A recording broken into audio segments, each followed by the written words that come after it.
تبارك الذي نزل الفرقان على عبده ليكون للعالمين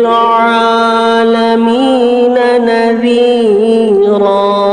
بسم اللہ الرحمن الرحیم۔ ہماری اس مجلس کا آج کا پہلا سوال ہے۔ کسی بھائی نے سعودی عرب سے سوال کیا ہے۔ سوال یہ ہے کہ مفتی صاحب، طواف کے دوران قرآن پاک کی تلاوت کرنا کیسا ہے؟ جواب دے، بڑی مہربانی ہوگی۔ دیکھیں بھائی، ماشاءاللہ آپ کا سوال بہت بہترین ہے۔ دیکھیے، طواف کے دوران قرآن پاک کی اگر کوئی آدمی تلاوت کرنا چاہے تو کر سکتا ہے، اس میں کوئی بات نہیں۔ البتہ ایک بات یہاں ذہن میں رکھیے، طواف کے دوران آپ قرآن مجید کی تلاوت تو کرنا چاہیں تو کریں، لیکن دھیمی آواز سے کریں گے، زور سے نہیں کریں گے۔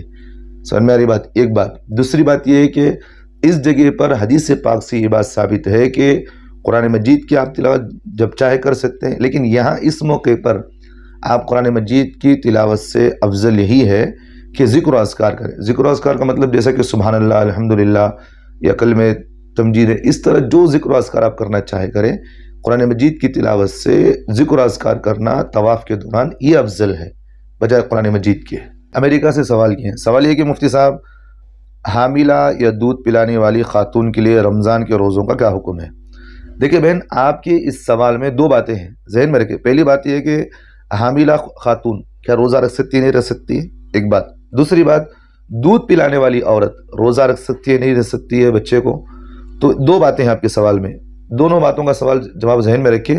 پہلی بات، حاملہ عورت اگر روزہ رکھے گی تو اگر اس کے جسم کو تکلیف پہنچ سکتی ہے تو پھر وہ روزہ چھوڑنے کی اجازت ہے اس کو، ایک بات۔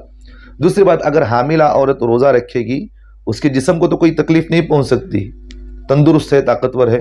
البتہ جو بچہ پیٹ میں ہے، اس کی بھوک کی وجہ سے اگر اس بچے کو تکلیف پہنچ رہی ہے، سمجھ میں آ رہی بات، تو پھر وہاں شریعت نے اس کو اجازت دے رکھی ہے کہ حاملہ عورت اپنے جسم کی تکلیف کی وجہ سے یا پیٹ میں رہنے والے بچے کی وجہ سے وہ اپنے روزے کو چھوڑ سکتی ہے، لیکن بعد میں ان روزوں کی قضا کرنا اس پر فرض ضروری ہے، ایک بات۔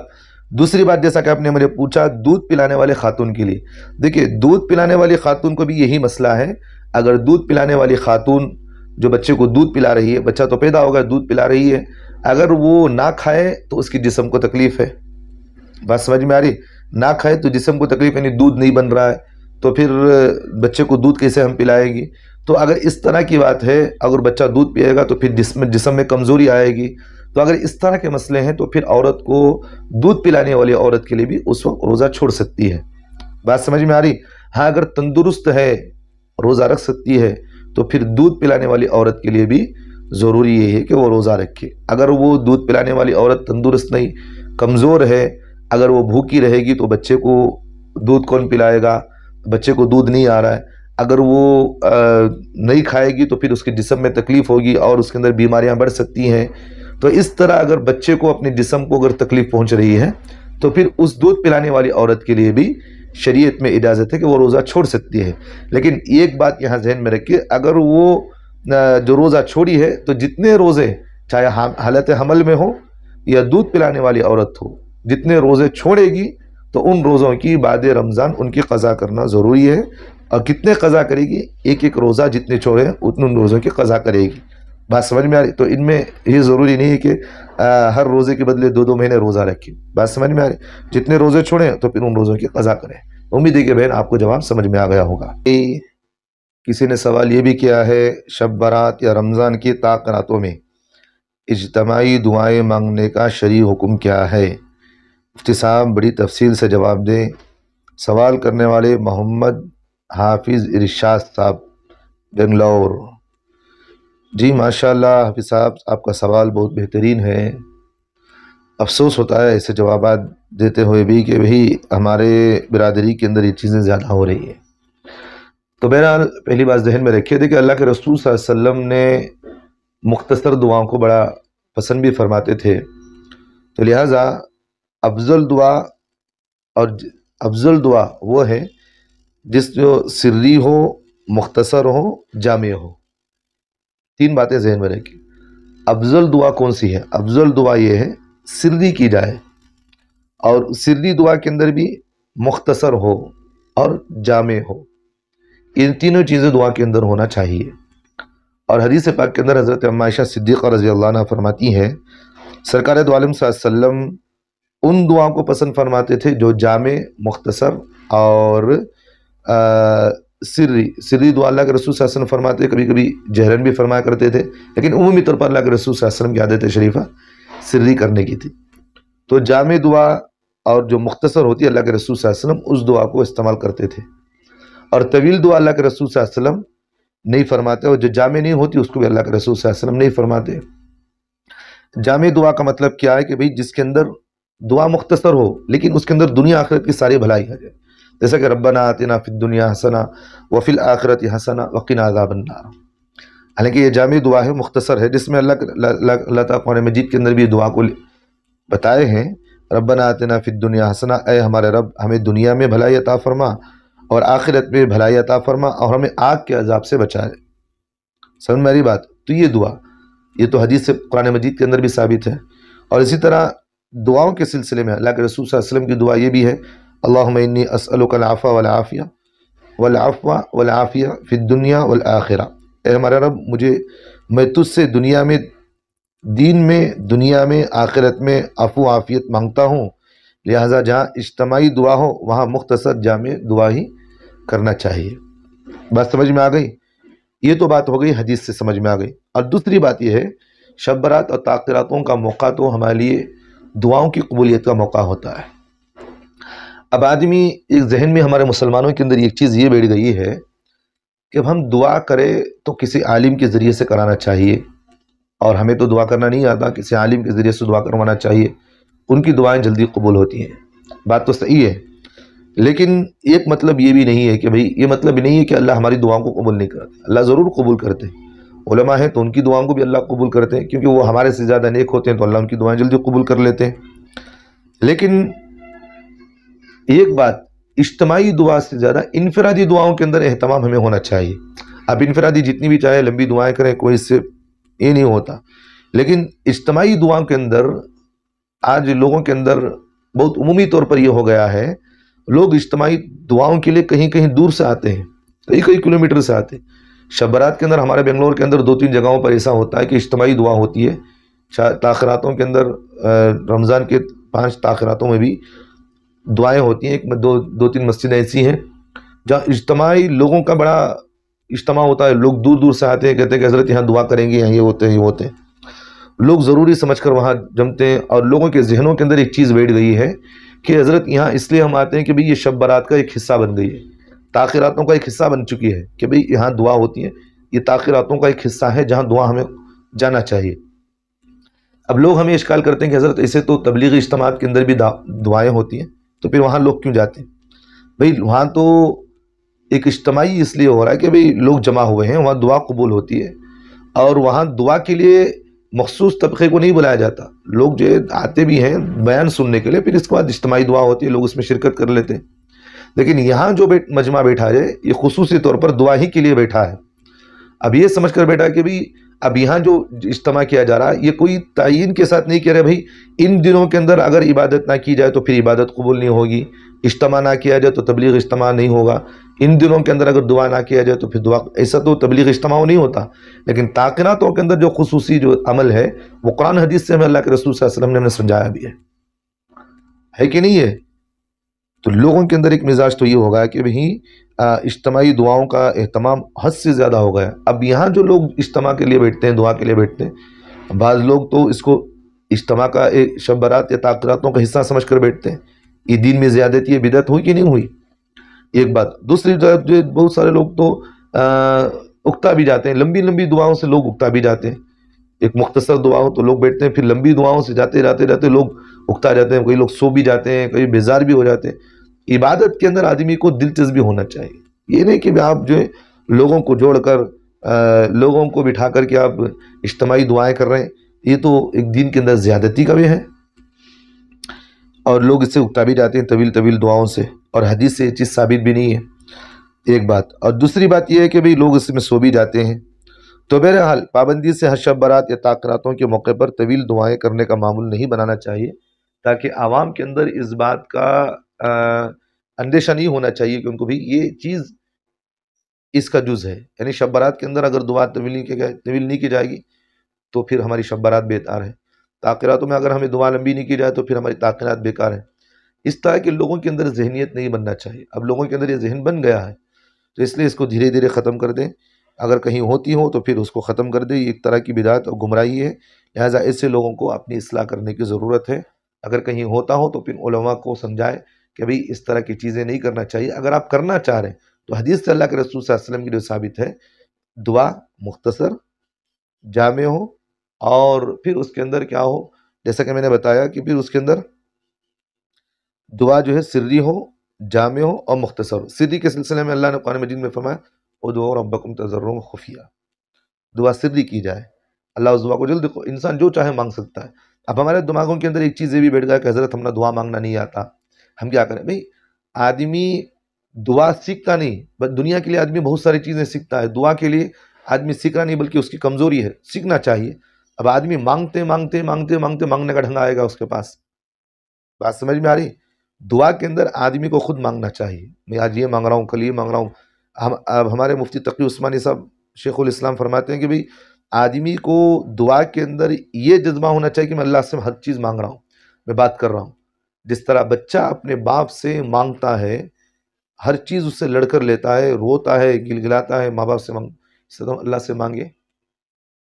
تو یہ جو مزاج بنا ہوا ہے کہ بھئی ہماری دعائیں کہاں قبول ہوگی، حضرت ہمیں تو گنہگار ہیں، بھئی آپ اگر گنہگار یہ سمجھتے ہیں تو پھر وہاں بھی آپ کی دعائیں کیا قبول ہو رہی؟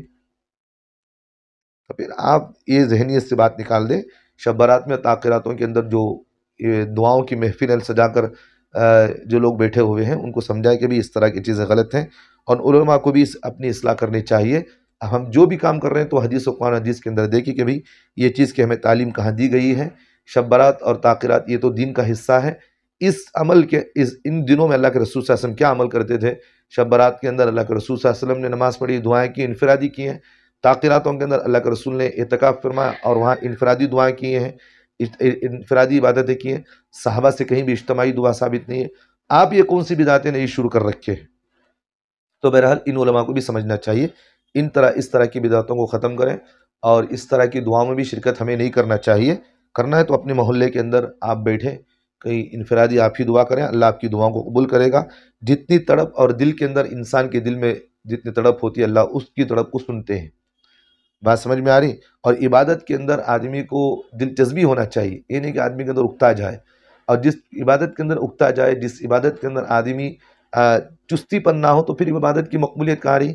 اس لیے علماء نے یہ مسئلہ بھی لکھا ہے کہ اگر کوئی آدمی قرآن پڑھتے پڑھتے اگر درمیان میں اسے کچھ اکتاہٹ ہو گئی، اسے کچھ سستاگی آ رہی تو فوراً قرآن کو بند کر دینا چاہیے، کیونکہ عبادت میں دلچسپی ہونا ضروری ہے، عبادت میں اکتا نہیں ہونا چاہیے اور غفلت نہیں ہونا چاہیے۔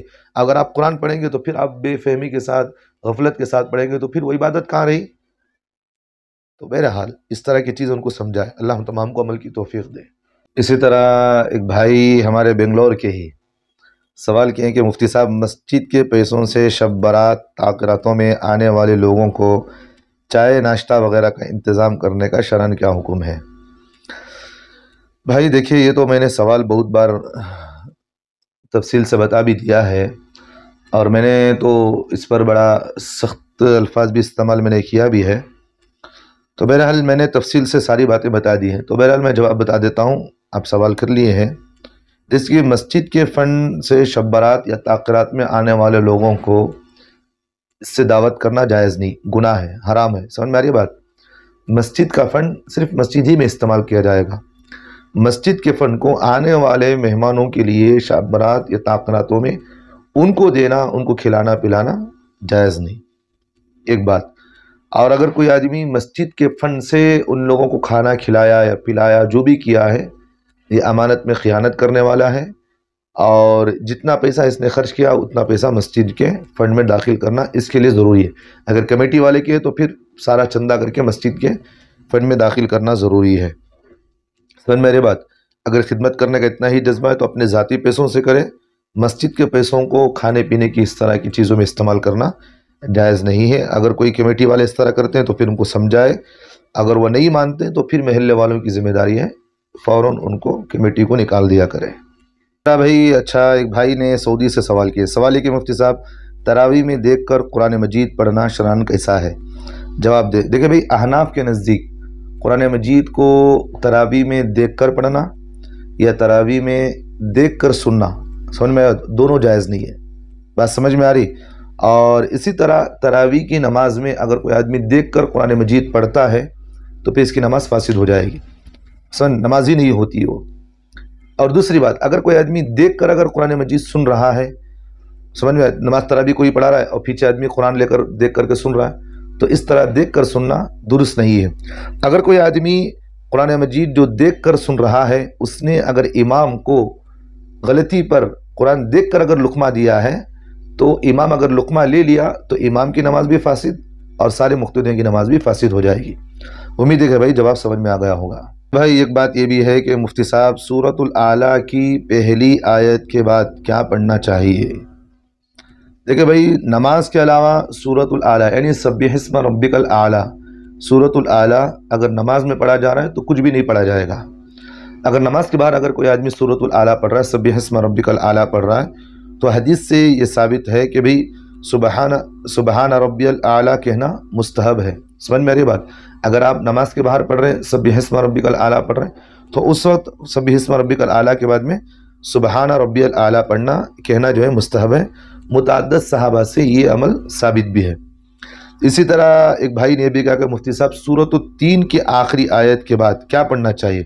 یعنی کہ دیکھیں، اگر کوئی آدمی نماز کے علاوہ سورۃ التین یعنی والتین والزیتون کی جو آخری آیت ہے، الیس اللہ باحکم الحاکمین، اگر کوئی آدمی اس آیت کو پڑھنے کے بعد اگر نماز کے باہر اگر آدمی کوئی تلاوت کر رہا ہے، انفرادی بیٹھ کر پڑھ رہا ہے، کہیں بھی اگر پڑھ رہا ہے، تو اس وقت الیس اللہ باحکم الحاکمین کے بعد اس آیت کا پڑھنا چاہیے، یہ دعا پڑھنا چاہیے، بلا وانا علی ذالک من الشاہدین کہنا، یہ مستحب بھی ہے اور مسنون بھی ہے۔ اچھا ترجمہ بھی ذہن میں رکھیں، اگر کوئی آدمی سورۃ التین پڑھ رہا تھا، اب یہ علیہ صلی اللہ بحکم الحاکمین آ گیا، یعنی کہ کیا اللہ سارے حکمرانوں سے بڑھ کر حکمران نہیں ہے؟ اب ایک سوال ہے، علیہ صلی اللہ بحکم الحاکمین، کیا اللہ تعالیٰ سارے حکمرانوں سے بڑھ کر حکمران نہیں ہے؟ تو یہاں ہے بلا وانا علی ذالک من الشاہدین، کیوں نہیں، میں اس بات کی گواہی دیتا ہوں کہ اللہ تعالیٰ سارے حکمرانوں سے بڑھ کر حکمران ہے۔ تو بہرحال اس طرح کا جملہ کہنا مستحب اور مسنون ہے۔ دو باتیں ہیں جیسا کہ آپ نے مجھے سوال کیا۔ پہلا سوال سورۃ الاعلیٰ کے سلسلے میں ہے کہ سورۃ الاعلیٰ کے بعد اگر کوئی آدمی سبح اسم ربک الاعلیٰ پڑھ رہا ہے تو اس کے بعد سبحان ربی الاعلیٰ کہنا یہ مستحب ہے، مسنون ہے اور حضرات صحابہ سے یہ چیز ثابت ہے۔ اسی طرح سورۃ التین اگر کوئی آدمی پڑھ رہا ہے علیہ صلی اللہ بحکم الحاکمین نماز سے پڑھ نماز کے بعد، تو پھر اس کے جواب میں یہ کہنا چاہیے بلا وانا علی ذالک من الشاہدین، اس طرح کہنا مسنون اور مستحب ہے۔ امید ہے کہ بھائی آپ کو جواب سمجھ میں آ گیا ہوگا۔ اسی طرح کسی بھائی نے سوال یہ کیا ہے کہ مفتی صاحب نماز جنازہ پڑھانے کی اجرت لینا کیسا ہے؟ دیکھیں بھائی، نماز جنازہ محض نماز جنازہ پڑھا کر اجرت کا لینا یہ جائز نہیں ہے۔ بات سمجھ میں آ رہی؟ کیونکہ حضرات فقہا نے جن عبادتوں کے بعد آدمی کو وظیفہ لینا یا اس کا ہدیہ لینے کی اجازت دے رکھی ہے، اس میں نماز جنازہ شامل نہیں ہے۔ تو بہرحال نماز جنازہ تو فرض کفایہ ہے، اگر کوئی آدمی ایک پڑھ لیا تو پھر تو فرضیت تو ساقط سب پر ساقط ہو جائے گی۔ بات سمجھ میں آ رہی؟ تو نماز جنازہ ایک فرض کفایہ، اگر ایک فرد بھی اگر پڑھ لیا تو پھر تو اس کی سب پر سے فرض کفایہ ختم ہو جائے گا۔ لہٰذا تو نماز جنازہ پڑھانے کی اجرت لینا جائز نہیں ہے۔ یہ ان عمر میں سے نہیں ہے جن کی اجرت لینے کو فقہا نے اجازت دے رکھی ہے۔ اس لیے اجرت لینے اور دینے والے اگر اس وقت اگر کوئی آدمی نماز جنازہ پڑھانے کے بعد اس کی اجرت لے رہا ہے اور اگر سامنے والا اس کی اجرت دے رہا ہے تو دونوں گنہگار ہوں گے۔ بات سمجھ میں آ رہی؟ تو اس لیے آپ ذہن میں رکھیے، جیسا کہ آپ نے مجھے پوچھا، یہ تینوں سوالات جیسا کہ آپ ہی کی طرف سے ہیں، اللہ ہم تماموں کو عمل توفیق عطا فرمائے۔ ایک بھائی نے اسی طرح سوال کیا کہ مفتی صاحب قرآن کریم کے علاوہ دیگر کاموں کے آغاز میں تعوذ پڑھنے کا حکم کیا ہے؟ دیکھیں بھائی، قرآن کے شروع کو جب قرآن مجید شروع کیا جائے تو اس وقت تعوذ پڑھنا یہ قرآن مجید سے ہمیں حکم بھی ملتا ہے اور حدیث سے پاک سے اللہ کے رسول صلی اللہ علیہ وسلم کی سنت سے چیز ثابت ہے۔ قرآن مجید کے اندر جیسا کہ 14 پارے کے اندر ربما کے اندر یہ بات قرآن مجید کے اندر ایک آیت ہے، فَإِذَا قَرَأْتَ الْقُرْآنَ فَاسْتَعِذْ بِاللَّهِ مِنَ الشَّيْطَانِ الرَّجِيمِ، تو یہ چیز قرآن سے بھی ثابت ہے۔ تو قرآن پڑھتے وقت تعوذ پڑھنا چاہیے۔ لیکن اس کے علاوہ کوئی دوسری کتاب ہو یا کوئی دینی کام ہو یا کوئی بھی ہو، تعوذ پڑھنا کہیں سے ثابت نہیں ہے، اور اس طرح کرنا سنت بھی نہیں ہے۔ بات سمجھ میں آئی بات؟ بلکہ اس سے آدمی کو بچنا چاہیے، اور احادیث سے جو ثابت ہے کہ یہی ثابت ہے کہ ہر جائز و مفید کام کے لیے بسم اللہ پڑھا جائے۔ اگر کوئی کام کر رہے ہیں تو بسم اللہ پڑھے، دکان کھول رہے ہیں تو بسم اللہ کرے، کوئی چیز اٹھا رہے ہیں تو بسم اللہ، تو یہ ثابت ہے، تعوذ ثابت نہیں ہے۔ اچھا بھائی، کسی نے انگلینڈ سے سوال کیا ہے۔ سوال یہ کہ مفتی صاحب السلام علیکم ورحمۃ اللہ وبرکاتہ۔ جی بھائی، وعلیکم السلام ورحمۃ اللہ وبرکاتہ۔ سوال یہ کہ مفتی صاحب، بحری سفر یعنی بحری جہاز میں فوت ہونے والے شخص کی تدفین کا شرعاً کیا حکم ہے؟ جواب دے، بڑی مہربانی ہوگی۔ سوال کرنے والے مفتی عبدالرحیم صاحب انگلینڈ سے۔ دیکھیں مفتی صاحب، سوال تو ماشاءاللہ بہت اہم ہے آپ کا۔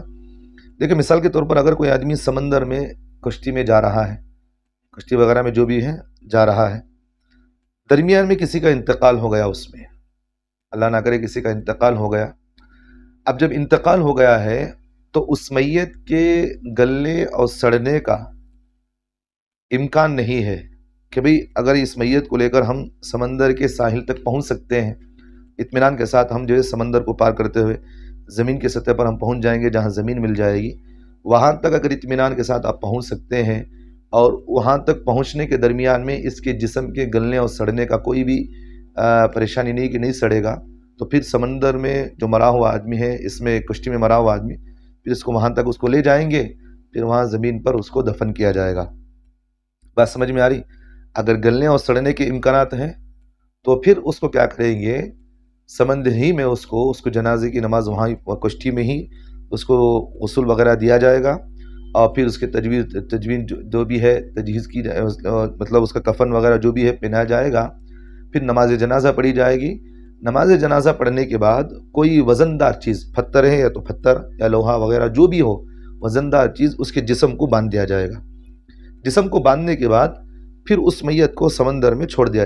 جنازے کی نماز پڑھنے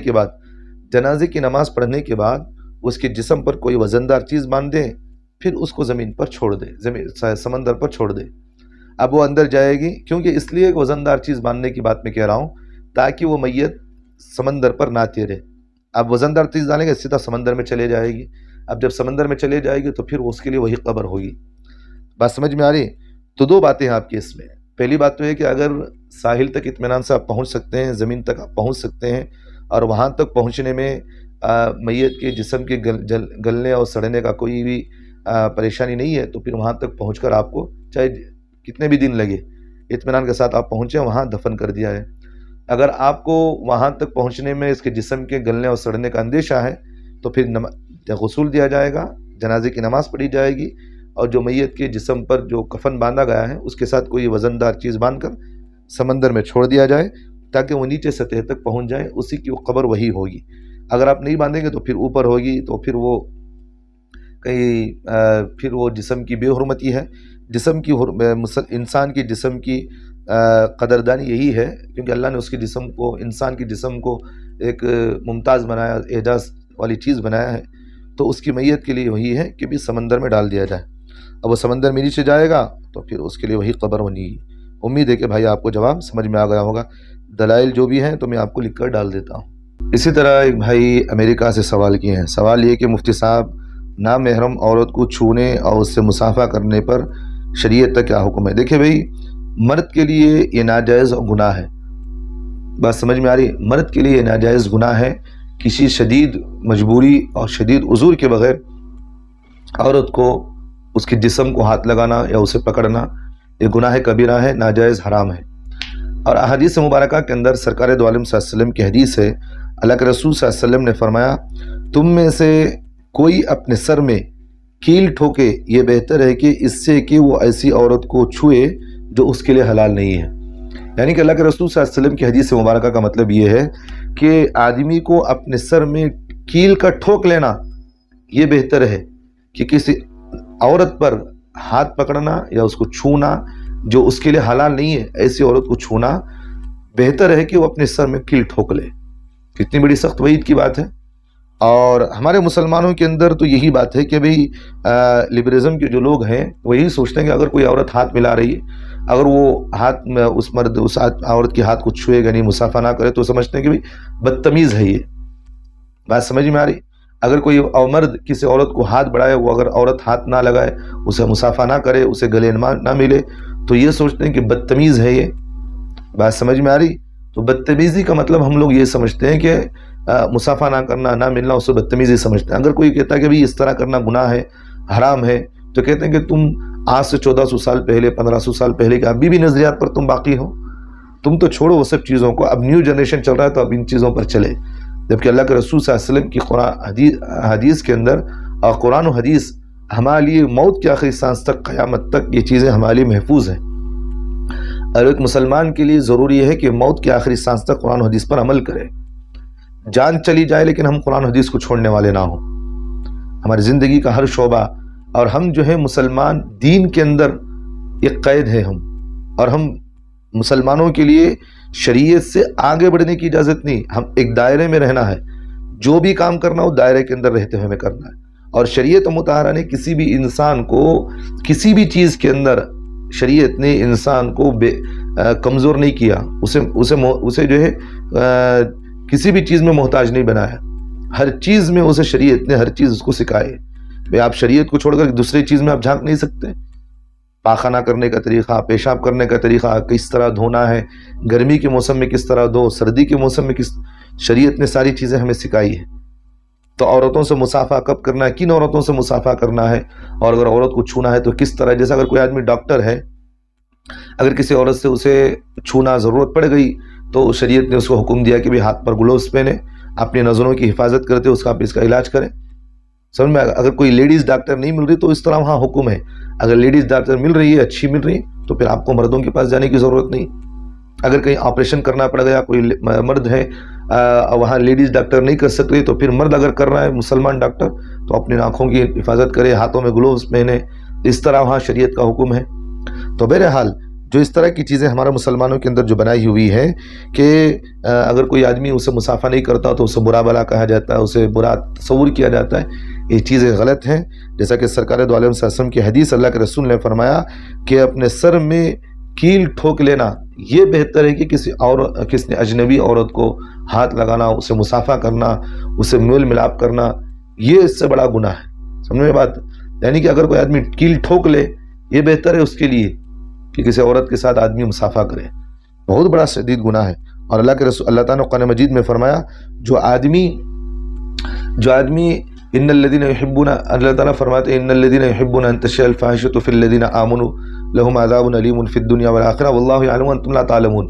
اللہ تعالیٰ فرماتے ہیں کہ جو آدمی ایمان والوں میں بے حیائی کو پہلانا چاہتا ہے، بے حیائی پھیلاتا ہے، اللہ کے رسول صلی اللہ علیہ وسلم نے فرمایا ہم اسے دنیا میں بھی عذاب دیں گے، آخرت میں بھی عذاب دیں گے. واللہ یعلم وانتم لا تعلمون. اور اس کو کس طرح عذاب دیا جائے گا یہ اللہ جانتے ہیں، تم نہیں جانتے. تو بے حیائی کو پہلانے والے، بے حیائی کرنے والے، اور اس طرح جو ہے بے ڈھنگیاں زندگیاں گزارنے والے، اس طرح دیکھتے ہیں آپ یوٹیوب کے اندر، سوشل میڈیا کے اندر، انسٹاگرام کے اندر جو مسلمان لڑکیاں آج بے ڈھنگا بن کر ناچ رہے ہیں، مسلمان لڑکے بے ڈھنگا بن کر ناچ رہے ہیں، بے حیائی کو پہلا رہے ہیں، اور یہ کہتے ہیں کہ حضرت ہماری زندگی ہم جو چاہے کریں. کیا حضرت ہم تھوڑی دیر کے لیے کر لے تو کوئی بات نہیں، یہ سب چیزیں ناجائز حرام ہے، اور تم اللہ سے مقابلہ کر رہے ہیں. اور اللہ تعالیٰ نے قرآن مجید کے اندر جو فرمایا، جو لوگ یہ چاہتے ہیں کہ ایمان والوں کے اندر بے حیائی پہلے، اب یہ سمجھتے ہیں کہ حضرت ہم پٹکا ڈال کر ہم کچھ باتیں کر رہے ہیں، آپ کا تو چہرہ بھی نظر آ رہا، آپ کا آواز بھی نظر آ رہا ہے، ساری چیزیں نظر آ رہی.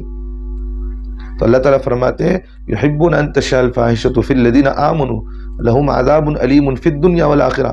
ہم ان کو دردناک عذاب دنیا میں بھی دیں گے، آخرت میں دیں گے. واللہ یعلم وانتم لا تعلمون. ہم ایسا عذاب ان کو دیں گے جس کا تمہیں تصور نہیں. اللہ جانتے ہیں، انتم لا تعلمون، تم نہیں جانتے کیسا ہم عذاب دیں گے ان کو. تو بہرحال یہ بہت سخت عذاب ہوگا.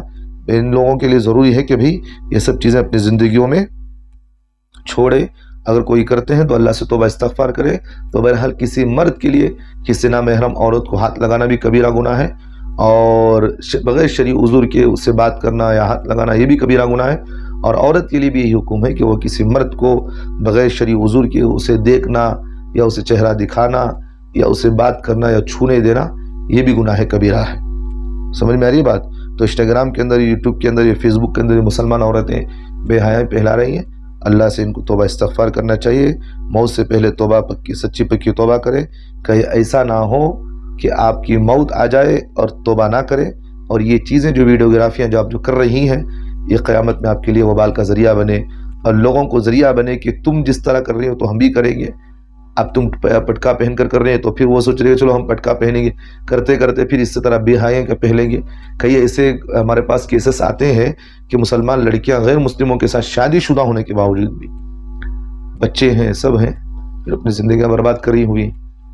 کئی ایسے مسلمان عورتیں ہیں شوہر رہتے ہوئے کسی اوروں کے ساتھ تعلقات ہیں، کہاں سے بھی یہ سوشل میڈیا سے پھیلا ہوا ہے۔ تو بہرحال بہت بڑی بات کہیں سے کہی جا رہی ہے، اللہ ہم تمام کو عمل کی توفیق عطا فرمائے۔ اسی طرح ایک بھائی نے ہمارے پڑوس ملک یعنی بنگلہ دیش سے کسی نے سوال یہ کیا کہ مفتی صاحب امانت کے طور پر دفن کی گئی میت کے نہ گلنے سڑنے کی شرعی حیثیت کیا ہے؟ دیکھیں بھائی، یہ امانت کے طور پر دفن کرنے کے سلسلے میں جو آپ نے مجھے سوال کیا ہے، یہ اکثر و بیشتر ہمارے بھارت کے اندر بھی یہ چیزیں ہو رہی ہیں، اور اسی طرح پڑوس ملک جیسا کہ پاکستان کے اندر بھی یہ چیزیں ہو رہی ہیں، اور آج کل تو جاتے جاتے بنگلہ دیش کے اندر بھی یہ چیزیں ہو رہی ہیں۔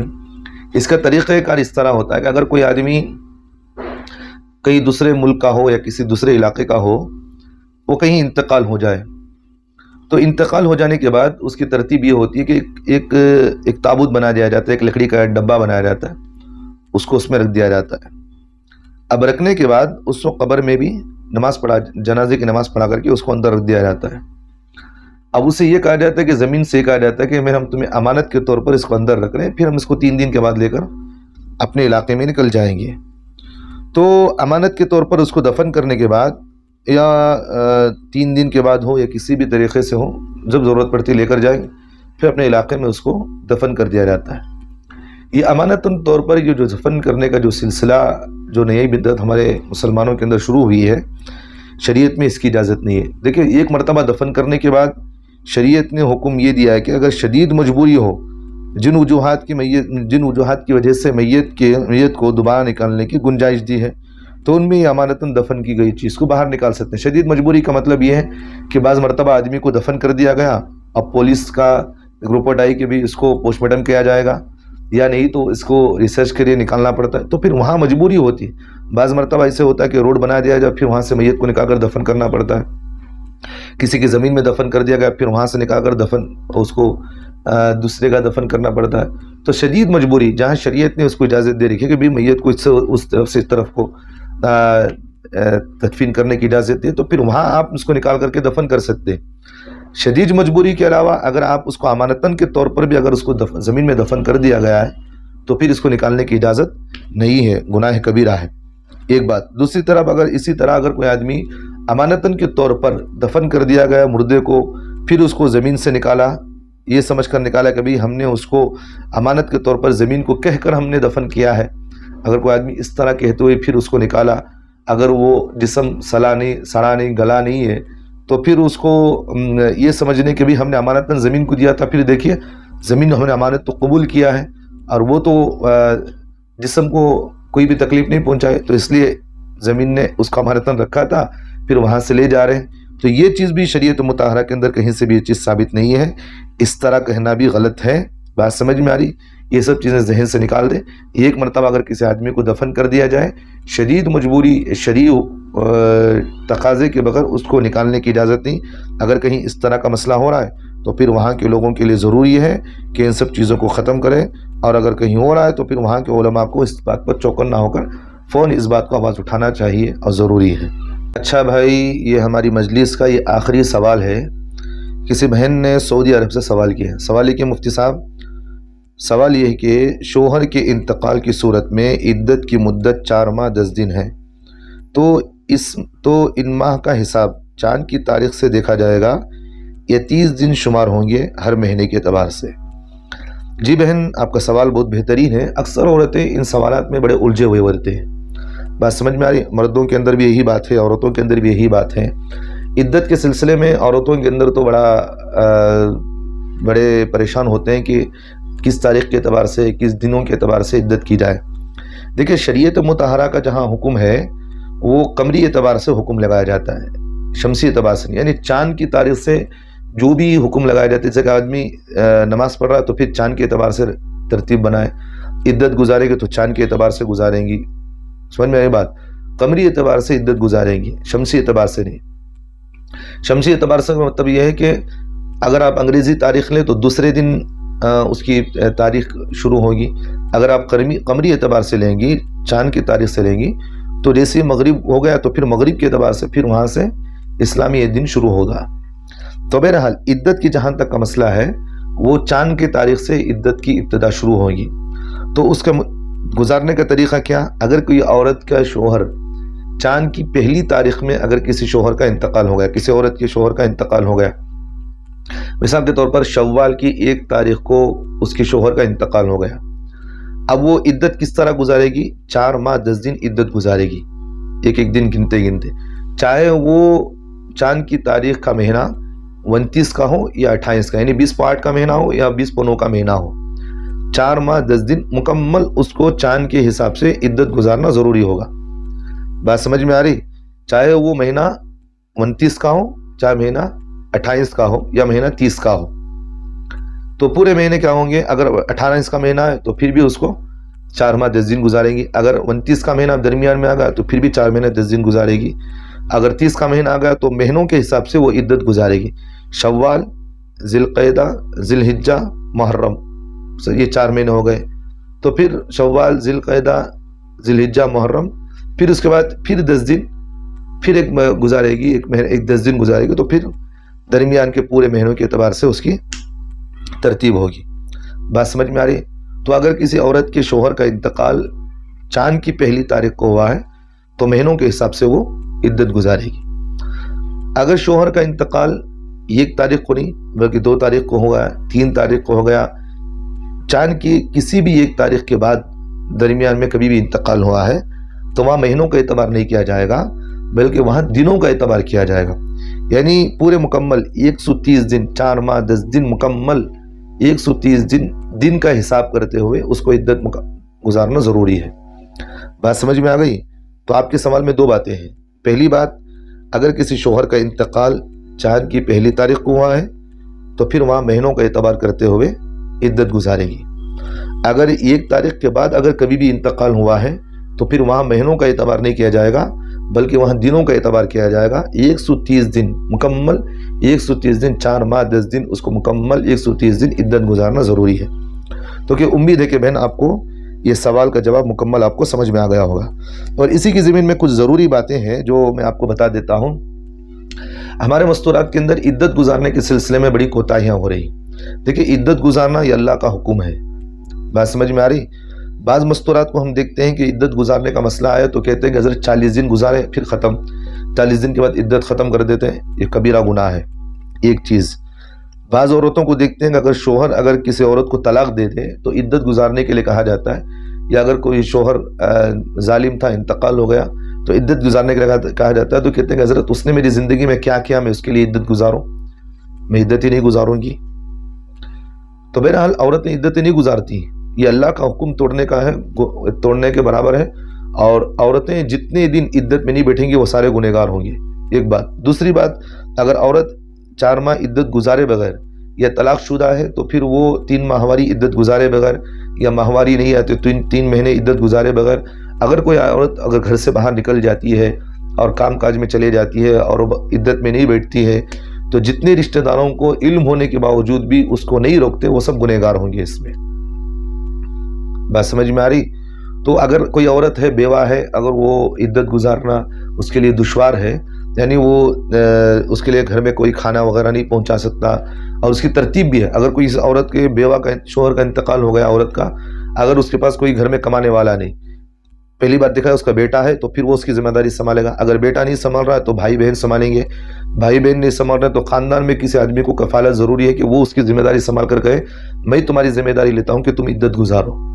یہ کہ اگر خاندان والے بھی ذمہ داری نہیں لے رہے تو پھر محلے کی کہ مسجد والوں کی ذمہ داری، ارد گرد والوں کی ذمہ داری ہوتی ہے کہ اس عورت کی حفاظت کرے، اسے کہے کہ ہم تمہارے خرچہ چلائیں گے 4 ماہ 10 دن یا 3 ماہ جو عدت کے ہوں گے، ہم آپ کی ذمہ داری اٹھائیں گے، آپ عدت میں بیٹھیں۔ اگر یہ لوگ بھی اگر ذمہ داری نہیں سنبھال رہے تو پھر گنہگار ہوں گے۔ اگر عورت پھر مجبور ہو کر گھر سے باہر نکلی، کام کاج کے لیے اگر نکل رہی، کہیں جا رہی ہے کام کے لیے، تو پھر شریعت کا حکم یہ ہے کہ وہ کسی بھی طریقے سے دن میں صبح صادق کے بعد یعنی فجر کے بعد نماز پڑھ کر نکلے گی تو پھر رات میں مغرب سے پہلے پہلے گھر میں اس کا داخل ہونا ضروری ہے۔ اگر وہ مغرب سے پہلے پہلے گھر میں نہیں آئیں گی تو پھر گنہگار ہوں گی۔ کسی بھی طریقے سے رات اس کو گھر میں گزارنا ضروری ہے۔ دن میں اگر کام میں چلے جائے تو رات میں آ جانا اس کے لیے ضروری ہے۔ تو بہرحال یہ مختصر میں نے آپ کو بتا دیا۔ اسی کے ساتھ ساتھ ایک بات یہ بھی ذہن میں رکھیں، عدت میں کیا کیا پابندیاں ہیں، کن میں رعایت ہیں۔ دیکھیں، عورت بن سور کر نہیں رہ سکتی، اس کے علاوہ سب چیزیں عورت کر سکتی ہیں۔ جیسا کہ بن سور کا مطلب یہ چمکیلے کپڑے ہیں اور سر میں کنگھی کرنا ہے، تیل وغیرہ، کیونکہ تیل بھی اس لیے لگاتے ہیں کہ تاکہ سر میں بال اچھے ہو، تو اس لیے بن سور کے اندر یہ بھی چیز آ جاتی ہے۔ تو اس لیے اگر کوئی عورت معمولی کپڑے پہن کر رہے، معمولی سے مطلب یہ نہیں کہ پھٹے پرانے کپڑے، بعض عورتوں کو دیکھا جاتا ہے کہ عدت کے موقع پر صرف وہ سفید ہی کپڑے پہننے کو ضروری سمجھتے ہیں، دوسرے کپڑے نہیں پہنتے۔ سفید کپڑے ہی پہننا ضروری نہیں، آپ چاہے تو دوسرے کلر کپڑے بھی پہن سکتے ہیں، لیکن ایسے کپڑے نہیں پہن سکتے جس میں چمکیلا ہو۔ چمکیلی کا مطلب یہ ہے کہ جس کے شادی بیاہ کے اندر پہنتی ہیں، عید وغیرہ میں پہنتی ہیں، ایسی چمکیلی کپڑے نہیں ہونا چاہیے، ایسی کپڑے آپ نہیں پہن سکتے۔ بن سور کے اندر تو مطلب میں نے بتا دیا کہ ایسا بننا سور، ایسے چیزیں استعمال کرنا جس کو معاشرے کے اندر اس کو بننا سورنا ہی قائل کر جاتا ہے۔ جیسے کہ آپ کنگھی نہیں کر سکتی ہیں، آپ کنگھی کر رہیں گی پھر وہ بال آپ کے بنیں گی، پانی نہ کر آپ بال پوچھ لیا کریں، کوئی بات نہیں۔ سوک کرنا یہ اللہ کا حکم ہے، 4 ماہ 10 دن جو سوک منایا جاتا ہے یہ اللہ کا حکم ہے، آپ عورت تو کرنا چاہیے۔ گھر سے باہر نہیں نکل سکتی، آپ گھر میں رہیں اور گھر میں آپ چلتے پھرتے جو بھی چاہے کر سکتے ہیں، لیکن گھر سے باہر نہیں نکل سکتی ہے۔ گھر میں آپ جو چاہے کریں۔ بعض عورتوں کو دیکھا جاتا ہے کہ عدت کا مطلب یہ ہے کہ ایک کمرے میں بند کر دیا جاتا ہے، اسے اعتکاف کی نیت کروا دیا جاتا ہے، یہ طریقہ بھی غلط ہے۔ اب وہ عدت کا مطلب یہ ہے کہ عورت گھر میں رہے، بن سور کر نہیں رہے گی، جو چاہے آپ کریں، لیکن اگر سر میں اگر کنگھی کرنا چاہ رہی اور جوئیں وغیرہ بھر گئی ہیں تو پھر کنگھی کرنے کی اجازت، تیل وغیرہ وہاں لگا سکتے۔ جوئیں وغیرہ نہیں ہے تو پھر وہاں آپ وہ تیل بھی نہ لگائے، یہ بھی نہ کریں، اور ناخن بڑھ گئے تو پھر ناخن کاٹ سکتے ہیں۔ اگر بال جو ضرورت سے زائد بال ہے، جیسا کہ زیر ناف ہیں، بغل کے بال ہیں، یہ بھی اگر کاٹنا چاہے تو کاٹنا 40 دن کے اندر کاٹ لینا چاہیے۔ یہ سب چیزیں ضروری ہیں۔ اس کے علاوہ جو بھی بننے سورنے کی، جہاں تک کہ اوپر ہی بننے سورنے کی بات ہے، یہ عورتیں نہیں کر سکتی، تو خوشبو نہیں لگا سکتی۔ یہ عدت کی پابندیاں ہیں، اور بھی بہت سارے ہیں، اگر ضرورت پڑی تو اپنے مقامی علماء سے آپ رابطہ کر کے پوچھ لیا کریں۔ تو بہرحال بہن، آپ نے سوال کر لیا تو میں نے اس کا جواب دے دیا۔ جیسے کہ ترتیب بار نے بتایا کہ بھئی عدت کی گزارنے کا طریقہ کس تاریخ سے گزاریں گے، قمری اعتبار سے گزاریں گے، کتنے دن گزاریں گے، جیسا کہ میں نے بتا دیا، چاند کی پہلی تاریخ میں اگر انتقال ہوا ہے تو مہینوں کے اعتبار سے عدت گزاریں گی۔ بات سمجھ میں آ رہی، چاہے 29 کا ہو، 28 کا ہو، 30 کا ہو، اس کے اعتبار سے عدت گزاریں گی۔ اگر شاید 1 تاریخ کے بعد اگر کبھی بھی انتقال ہوا ہے تو 3 ماہ، یہ کیا ہو، 4 ماہ 10 دن، یعنی مکمل 130 دن عدت گزارنا ضروری ہوگا۔ بات سمجھ میں آ رہی؟ اور اگر طلاق شدہ ہے تو پھر اس کے لیے تو 3 ماہواری ہے، اگر ماہواری نہیں آتی تو 3 مہینے مکمل عدت گزارنا ضروری ہے، یہ بھی میں نے بتا دیا آپ کو۔ اور تیسری چیز میں نے بتایا کہ بھئی عدت کے اندر کون سی چیزوں کی پابندیاں ہیں اور کون چیزیں آپ کر سکتی ہیں۔ اگر کوئی گھر کے اندر کمانے والا نہیں ہے تو اس کی کیا ترتیب ہے، میں نے آپ کو ساری چیزیں بتا دی۔ اللہ سے دعا کرے کہ اللہ ہم تمام کو عمل کی توفیق عطا فرمائے۔ وَقُولُوا قَوْلِي هَذَا وَاسْتَغْفِرُوا اللَّهَ لِي وَلَكُمْ وَآخِرُ دَعْوَانَا الْحَمْدُ لِلَّهِ رَبِّ الْعَالَمِينَ۔